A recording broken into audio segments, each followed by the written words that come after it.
제가 월급이 예를 들어 뭐 300만 원이 들어오지 않습니까?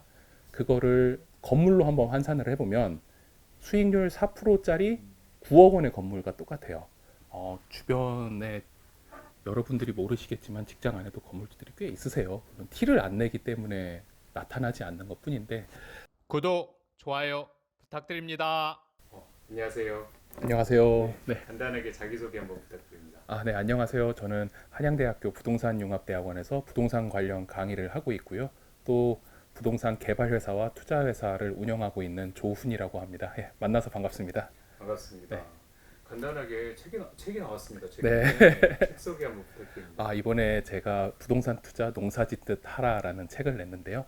사실 이 책 소개를 드리자면요. 많은 분들이 궁금해 하실 거예요. 부동산 책을 보시는 이유가 부동산 가격이 오를지 떨어질지 아니면 또 어떤 거를 사야 되는지에 대해서 많이 궁금해 하시는데 저 책은 약간 그런 컨셉은 아닙니다. 왜냐하면 부동산 투자가 한 번에 뭐 큰 수익을 얻는 게 아니라 농사를 짓듯이 작은 부분부터 공부하고 씨앗을 뿌리고 또 작물을 가꾸고요. 그리고 나중에 잘 컸을 때 그거를 또 시장에 갖다 파는 모든 과정이라고 생각하기 때문에 부동산 투자를 어떻게 보면 인생 라이프 사이클하고 비슷한 거죠. 어렸을 때부터 이제 계속 성장할 때까지 그런 식으로 좀 쉽게 풀어가기 위해서 농사에 비유해서 부동산 투자에 대해서 쓴 책입니다. 아무튼 그러면 이제 본격적으로 한번 제가 질문 네. 한번 들어보겠습니다. 혹시 어떻게 부동산 투자를 시작하게 되셨을까요? 사실 부동산 투자 시작에 대해서 말씀드리는 게 조금 저는 다른 사람하고 다른 것 같아요.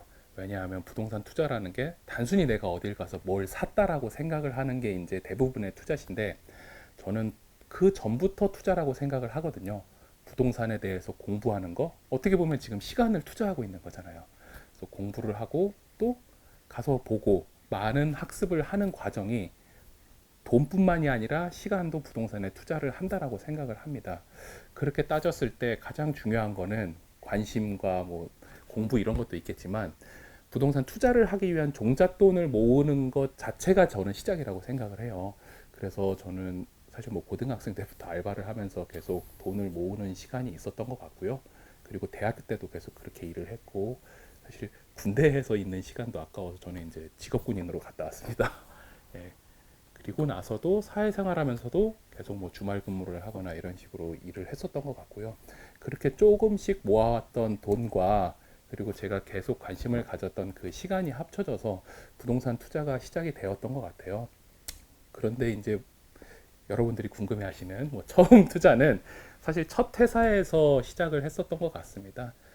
첫 회사가 사실 경영난에 빠지면서 제가 열심히 일을 했지만 아쉽게 퇴직을 하게 되었는데요. 그렇게 퇴직할 때 느꼈던 게 내가 아무리 이제 열심히 일을 해도 핵심적인 지식이 없으면 안 되겠구나. 어떻게 보면 또 핵심적인 힘이 없으면 안 되겠구나라고 생각을 해서 그때 처음으로 부동산 투자를 시작했고요. 저는 조금 부동산 투자와 공부에 대한 접근이 쉬웠던 게 회사에서 아무래도 부동산 관련 일을 하고 있었습니다. 그래서 조금 쉬웠던 점도 있었고요. 많은 분들이 회사를 다니고 계세요. 네. 그러면서 부동산 투자를 해야 될지 말아야 될지 하면 네. 얼만큼 해야 될지 사실 그런 고민들이 되게 많습니다. 고민 너무 많으시죠? 네. 근데 이제 책에 보니까 직장 생활을 병행하면서 부동산 투자를 하는 게 여러 가지 장점이 네. 있다라고 적어주셨어요. 네. 그거에 대해서 얘기 부탁드립니다. 우선 많은 분들이 생각하시기에 내가 부동산 투자해서 빨리 큰 돈 벌고 그만둬야지 이런 꿈을 사실 가지고 계세요. 근데 진짜 투자에서 중요한 거는 어떻게 보면은 첫 번째는 신용이고요. 두 번째는 안정적인 현금 흐름. 예. 그리고 마지막으로 제일 중요한 거는 그거를 할 수 있는 능력입니다. 사실 회사는 그 세 개를 충족시켜주는 아주 좋은 집단이에요. 첫 번째로 신용이라는 거는 그럼 내가 받는 월급이라는 게 제가 9억 원의 가치가 있다는 것을 증명을 해주는 거죠. 그게 바로 신용입니다. 그래서 대출 기간도 저의 그런 신용을 믿고 돈을 빌려주는 건데 만약 회사를 그만둔다면은 그 신용이 없어지는 거죠. 그래서 부동산 투자도 어려운 경우가 생길 거고요. 그리고 안정적인 현금 흐름은 아까 말씀드린 것처럼 종잣돈을 모으는 힘이 된다는 거죠. 그러면 또 이렇게 생각하실 거예요. 내 월급이 진짜 적은데 이걸로 뭘 모으냐. 지금 뭐 카드값도 내기 힘들다라고 생각을 하실 텐데 조금만 자기를 뒤돌아보세요. 자기를 뒤돌아보면 내가 월급이 올랐을 때 그럼 이걸 저축을 했나?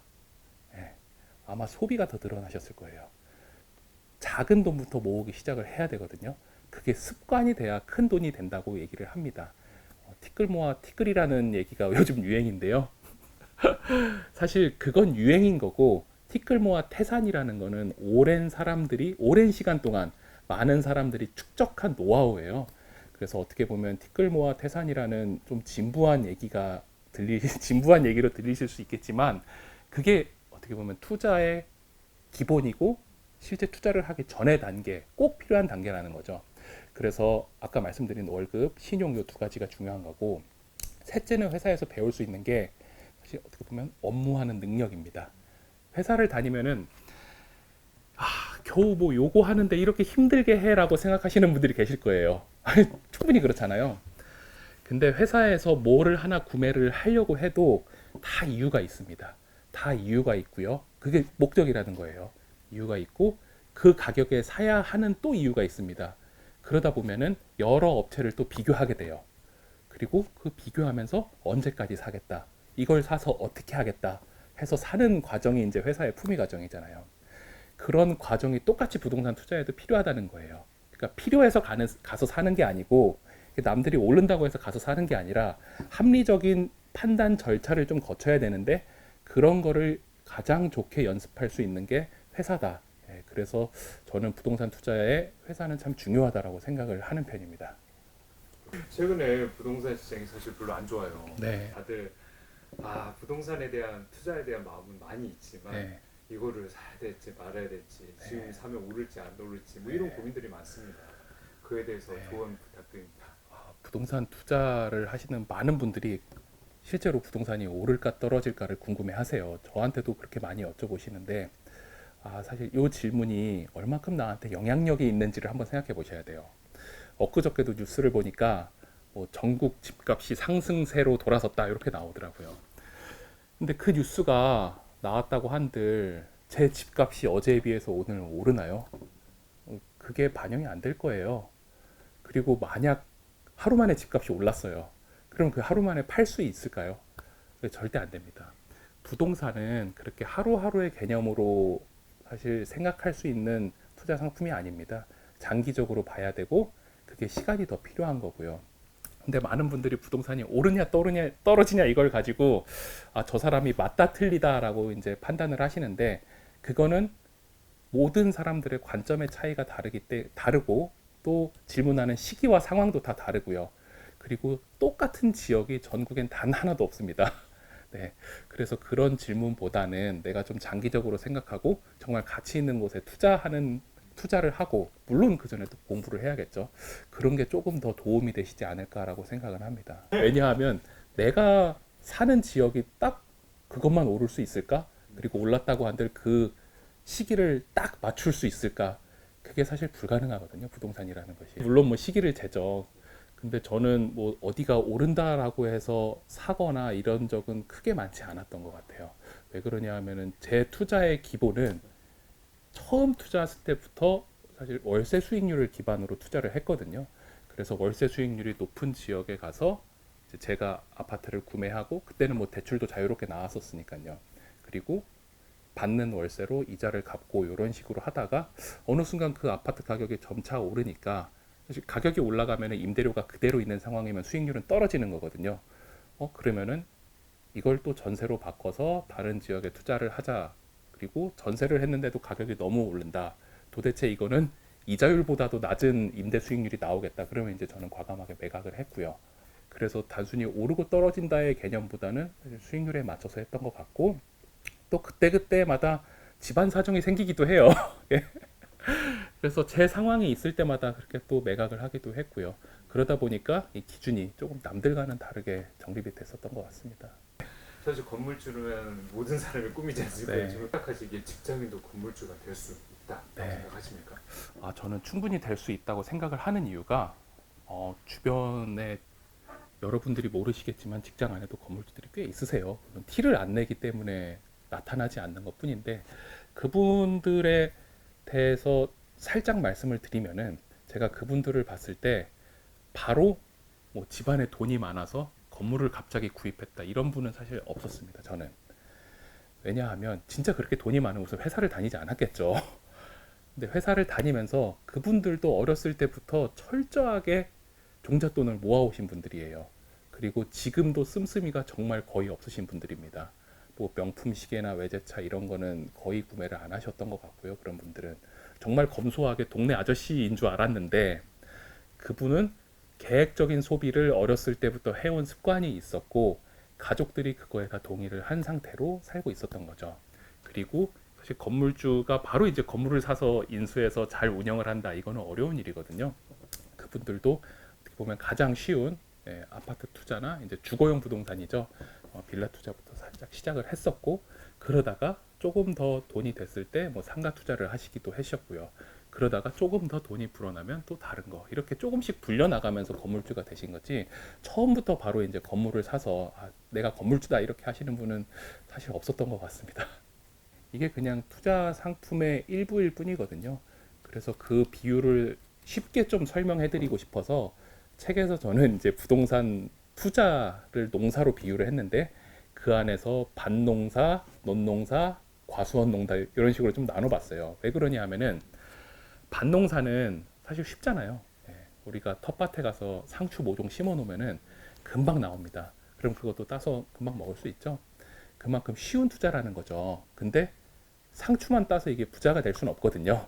수익은 얻을 수 있는데 부자는 될 수 없다. 그러면은 상추를 점점 늘려나가서 이제 논농사를 짓게 되시는 분들이 계세요. 근데 논농사는 조금 어렵습니다. 처음에 모내기 하는 그런 기법도 있고 우선 면적도 좀 커야 되고요. 그리고 1년이라는 시간이 걸려요. 그래서 저는 논농사는 그래도 주거용 부동산인 아파트나 빌라보다는 조금 어려운 상업용 부동산, 즉 상가 이쪽이라고 생각을 했었거든요. 왜냐하면 주거용 부동산은 대부분의 사람들이 좋아하는 입지나 지역에 가면은 크게 실패는 하지 않습니다. 근데 상가는 우리가 좋아하는 지역에 있다고 한들 예를 들어 강남에 있어요. 강남에 있는데 엘리베이터가 없는 3층에 있습니다. 그러면은 그 사용 가치가 과연 클까요? 이게 조금 다른 개념이거든요. 주거용 부동산하고. 그래서 상업용 부동산은 그 안에서 어떤 가치를 일으킬 수 있는지를 한 번 더 공부를 해야 된다. 그래서 조금 어려운 논농사로 비유해서 상업용 부동산을 말씀을 드린 거고요. 근데 어려운 만큼 물론 수익률은 더 높을 수 있습니다. 제가 말씀드리는 수익률은 이제 임대 수익률로 좀 환산을 드리는 거고. 그리고 마지막으로 가장 어렵지만 우리가 도전해야 되는 거는 이제 개발형 투자라고 생각을 합니다. 사실 뭐 리모델링이나 신축이나 이런 것도 있고요. 실제 건물주분들이 대부분 이런 식으로 진행을 하셨다고 생각을 합니다. 저는 처음부터 좋은 건물을 팍 사기는 좀 어려우니까 개발을 통해서 이제 많은 이제 자본을 쌓으셨다고 생각을 하고요. 개발형 투자는 사실 직장인들이 하기엔 좀 어렵습니다. 저는 부동산 관련 일을 했기 때문에 그래도 좀 수월하게 접근을 할 수 있었다라고 생각은 하는데 그만큼 뭐 인허가 사항도 있고 거기에는 또 많은 협의도 필요하고 또 항상 공사할 때 주변에 민원은 가득합니다. 그럼 이제 또 주변 사람들하고 이제 풀어가야 되는 과정 또 이런 여러 과정들이 있기 때문에 조금 어렵지만 그게 성공했을 때는 가장 높은 수익을 얻을 수 있다. 그래서 마치 사과가 열리기에 뭐 1년 만에 나무를 심어서 사과가 열리지 않잖아요. 그만큼 큰 시간이 걸리고 그렇지만 가장 높은 수익을 낼 수 있다. 그래서 요 밭농사, 논농사, 과수원농사 이렇게 좀 비유를 들어서 설명을 해드린 거고요. 그런 과정을 거쳤을 때 이제 조금 더 규모 있는 부동산 투자를 할 수 있지 않을까 생각을 합니다.